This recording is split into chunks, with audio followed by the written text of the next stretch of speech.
As you know, Thursday was the Feast of the Ascension, Jesus entering heaven in his humanity, the head of the church, our good shepherd going before us.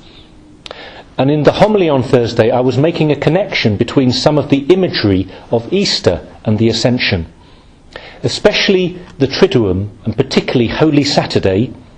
The iconography of Holy Saturday is of Jesus breaking open the gates of the underworld, shattering those gates, setting free those who were trapped in darkness and sin, and leading us out into freedom and into the light of Easter. The gates of the underworld being smashed open. And then on the Feast of the Ascension, a different set of gates. Jesus breaking open now the gates of heaven, walking ahead of us and leaving the gates wide open so that we can follow behind him. This was Thursday, and in fact lots of this beautiful imagery is repeated in the readings today. St. Stephen, just before his martyrdom, is filled with the Holy Spirit. He gazes into heaven and sees the glory of God and Jesus standing at God's right hand. Stephen says, "I can see heaven thrown open and the Son of Man standing at the right hand of God." And it's interesting, it's because of this statement that the members of the council went against him and asked him to be killed and stoned him. It was specifically for his faith that heaven had been opened for us by Jesus, that he was killed. And in the book of Revelation today, Jesus says famously, "I am the Alpha and the Omega, the first and the last." And then, that those who have washed their robes clean, who've stayed faithful to him, will have the right to feed on the tree of life and to come through the gates into the city of God, the New Jerusalem.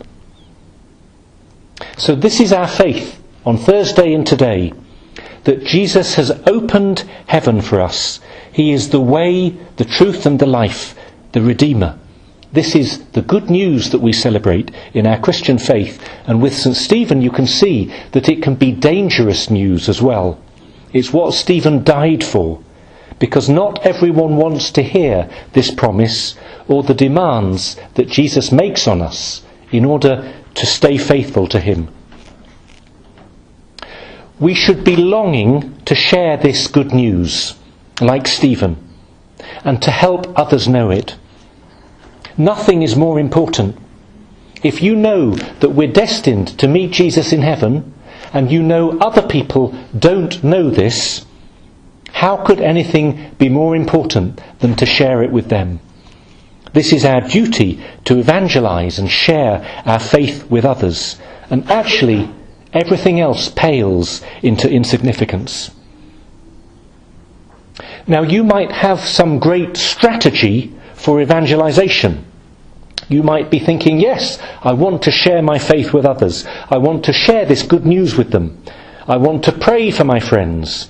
I'm standing in the street and handing out prayer cards. I'm inviting them to Mass. I'm posting Catholic memes endlessly in the end of the evening. I'm sharing YouTube videos of Father Mike Schmitz. Great. Wonderful.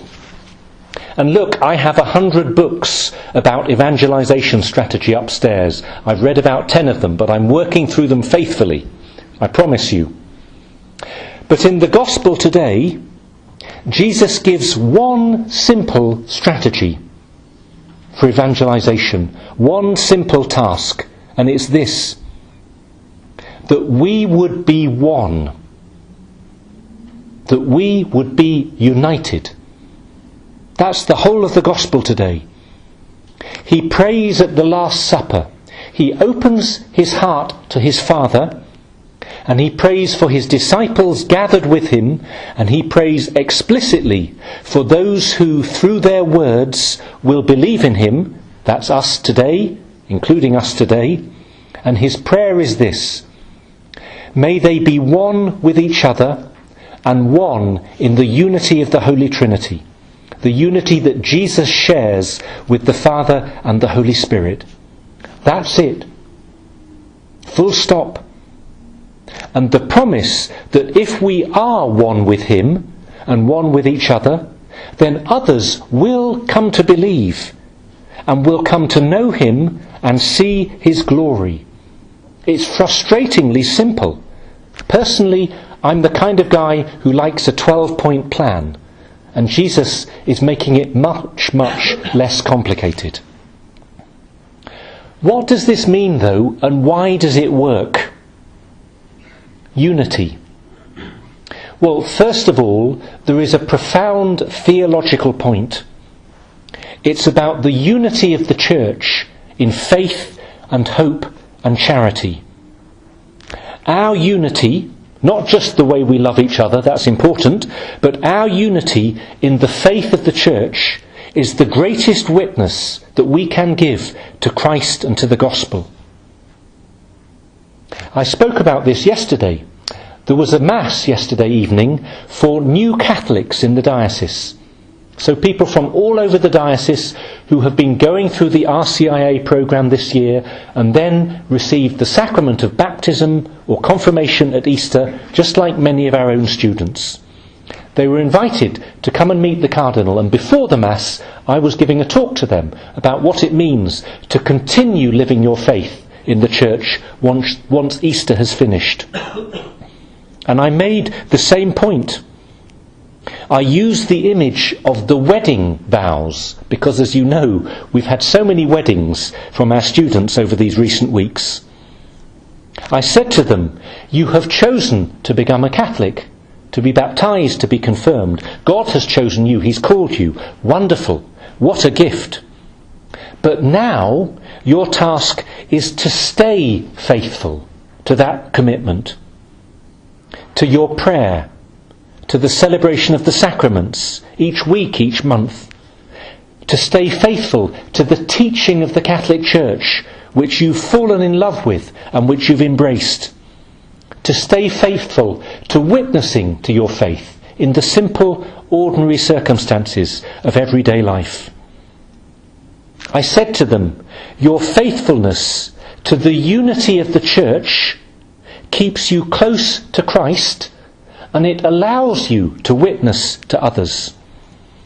The joy of faith and also the challenge of faith.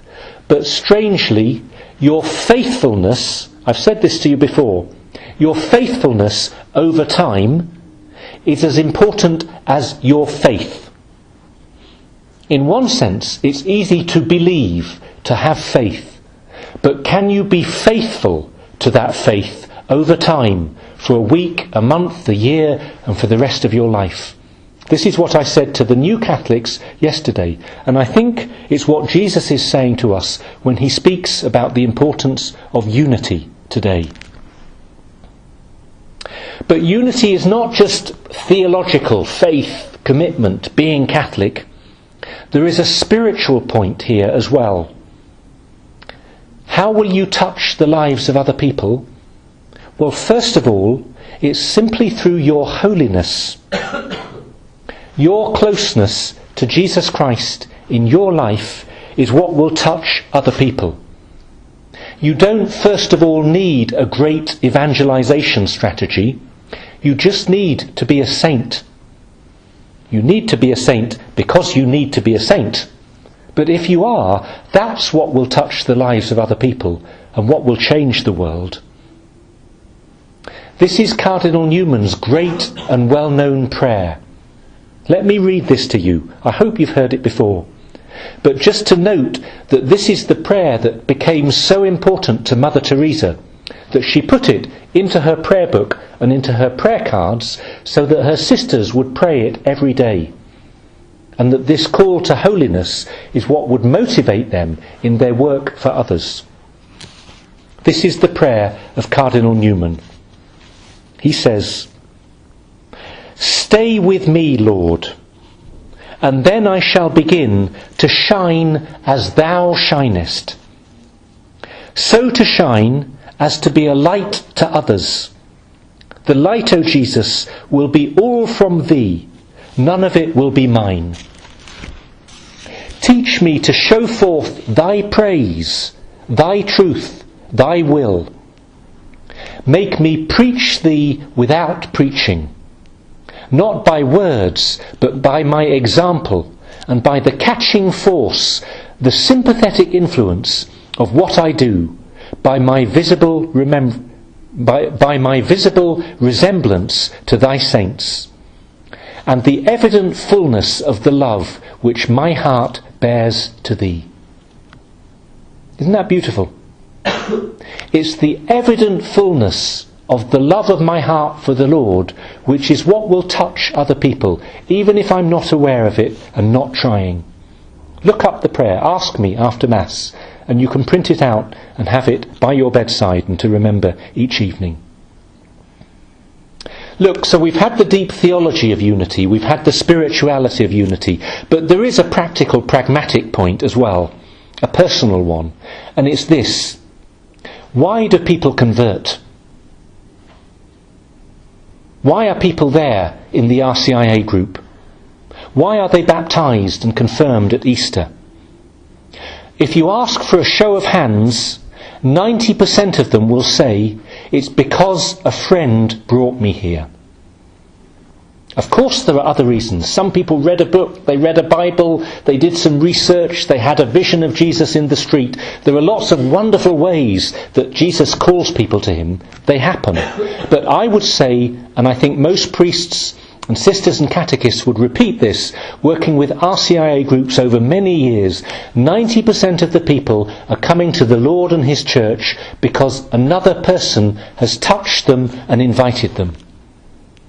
In other words, it's your friendship with others that will bring them to faith. It's your witness, your example, and your invitation. It's not just your unity with the Lord and with the church. It's your outward unity with friends and family and colleagues. It's your love for them that will draw them to Christ.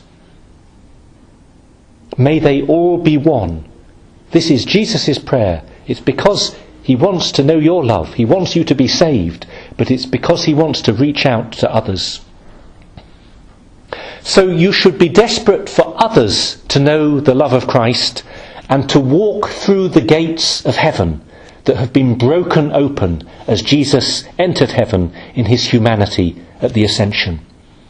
But you should also be desperate for yourself to walk through as well. You should want to bring others, but don't forget your own desire to meet the Lord in heaven and your own longing to see him face to face. An image of this came to mind yesterday because of the football.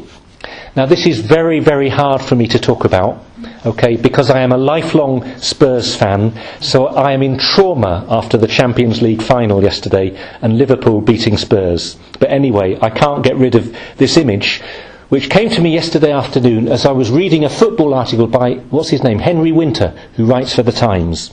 Wonderful sports writer.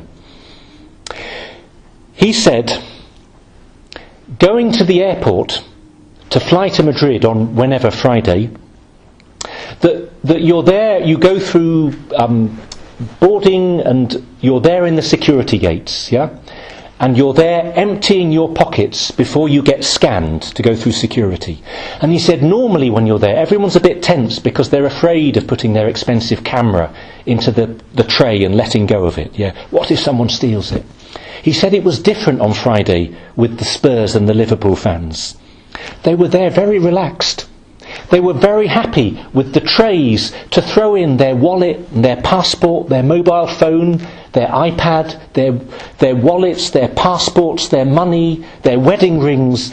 They would put anything into the scanner. They'd take the belt off and the shoes, they'd take the shirts off the back. They would walk naked through the X-ray screens willingly, but what they would not let go of for love or money was their ticket to the football game.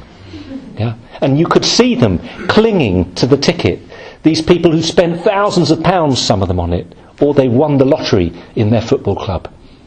They'd give up everything except the one thing that would allow them in to the place that they needed to be. They would give up everything apart from the thing that was most important in their life. You can see where I'm going with this. And I said this to the RCIA group. It's the same with you and with the Lord and with your Catholic faith. Jesus Christ is that ticket, not to a football match that might break your heart as it did last night for me, but to heaven. Jesus has walked through the gates of heaven. He's standing there waiting for us. He is the way, the truth and the life. Many other things are important in life, yes, but nothing is as important as this, going to heaven. Never let go of this. Think of St. Stephen. Think of St. John in the book of Revelation. Nothing else measures up to this. Stay faithful to the Lord and to the Church. Never put anything else that's important into that tray at security, even for a moment. Jesus, your Christian faith, is more important than anything else. And as I said to the new Catholics yesterday evening, and I say it to you, never let go of it.